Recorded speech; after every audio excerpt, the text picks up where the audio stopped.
కొంతమంది మనము కపుల్‌కి ఎక్స్‌ప్లెయిన్ చేసినప్పుడు ఎగ్స్ కౌంట్ చాలా తక్కువ ఉంది అని చెప్తామన్నమాట. చెప్పినప్పుడు వాళ్ళు చాలామంది అడుగుతుంటారు ఎగ్స్ నంబర్ ఇంక్రీజ్ చేయడానికి ఏమైనా మెడిసిన్స్ ఉంటాయా అని చెప్పి.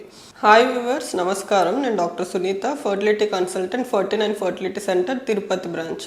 నార్మల్‌గా ఒక లేడీలో ఎగ్స్ అనేది ఫిక్స్డ్ నెంబర్ ఉంటాయన్నమాట. ఏజ్ ఒక్కొక్క 1 ఇయర్ పెరిగే కొద్దికి కొన్ని ఎగ్స్ అనేటివి తగ్గిపోతూ వస్తాయి. అలాగా అందుకనే ఫర్టిలిటీ పొటెన్షియల్ కూడా తగ్గుతూ వస్తుంది అని చెప్తాం.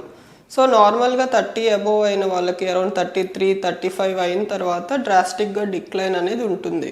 కాకపోతే ఈ మధ్య కాలంలో కొన్ని వేరియస్ రీజన్స్ వల్ల కొంతమందికి ఎర్లీగా కూడా తగ్గుతున్నాయి. సో ఎగ్స్ పెరగడానికి అనేసి స్పెసిఫిక్గా ట్రీట్మెంట్స్ అనేటివి ఏమి ప్రూవెన్ మెథడ్స్ అనేవి లేవు.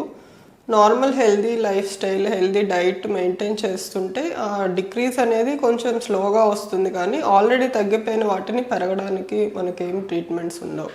సో ట్రీట్మెంట్ వరకు వెళ్ళే వరకు కొంచెం ఎగ్ క్వాలిటీ మెయింటైన్ చేయడానికి మెడిసిన్స్ అనేటివి ఇస్తాము. కొన్ని ఎక్స్పెరిమెంటల్ స్టేజెస్లో ఏంటంటే ఒకటి పిఆర్పి అనేసి, స్టెమ్ సెల్ థెరపీ అని ఇట్లాంటివి వస్తున్నాయి.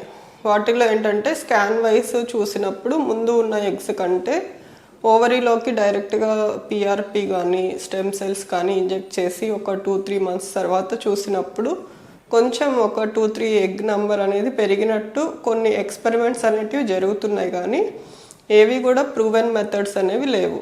సో ఎవరైనా ఎగ్ నెంబర్ తగ్గుతుంది అనుకుంటున్నప్పుడు డాక్టర్, మీ ఫర్టిలిటీ కన్సల్టెంట్ సజెస్ట్ చేసినట్లు తొందరగా ట్రీట్మెంట్ తీసుకొని బెటర్ సక్సెస్ రేట్తో వెళ్ళడం అనేది జరుగుతుంది. అలా కాకుండా డిలే చేయడం వల్ల అనవసరంగా ఇంకా ట్రీట్మెంట్ సక్సెస్ రేట్ తగ్గుతుంది. అన్నెసెసరీగా కొంతమంది రాంగ్ ఫాల్స్ ప్రామిసెస్ చేస్తుంటారు, మీ ఎగ్ నెంబర్ పెరుగుతుందని. దానివల్ల ఇంకా డిలే చేసి చాలామంది లేట్గా వచ్చి ఫీల్ అవుతూ ఉంటారు.